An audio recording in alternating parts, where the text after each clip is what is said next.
বিএনপির ভারপ্রাপ্ত চেয়ারম্যান তারেক রহমানের রাষ্ট্র মেরামতের ৩১ দফা জাতির সামনে উত্থাপিত হয়।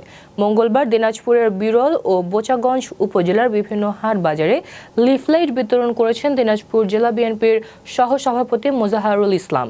এ সময় তিনি সাধারণ জনগণের হাতে হাতে লিফলেট বিতরণ করেন এবং রাষ্ট্র মেরামতের ৩১ দফা অবকাঠামো কি সেই সম্পর্কে সবাইকে বুঝিয়ে ৩১ দফা রাষ্ট্র মেরামতের কাজে আহ্বান জানান।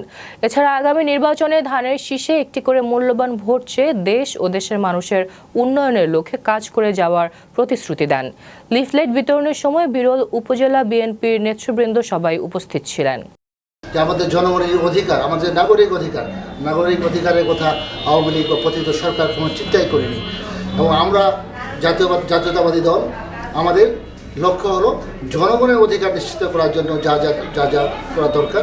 জনগণ যেখানে স্বাধীন মত প্রকাশ করতে পারবে, তাদের নিজের ভোট নিজে দেওয়া, এখানে কোনো চাপ থাকবে না, এই লক্ষ্যে আমরা বিএনপি কাজ করে যাচ্ছি। ইনশাআল্লাহ আগামী 2025 সালের ডিসেম্বর অথবা 2026 সালের জানুয়ারিতে যে ভোট ত্রয়োদশ জাতীয় সংসদ নির্বাচন হবে, আমরা আশাবাদী বিএনপিকে বৃহৎ দল এবং বৃহৎ জনপ্রিয় দল হিসেবে বিএনপি আবার জনগণের ম্যান্ডেট নিয়ে জয়যুক্ত হবে এবং নতুন বাংলাদেশ বিনির্মাণে যা করণীয় বিএনপি সব কিছুই করবে ইনশাআল্লাহ।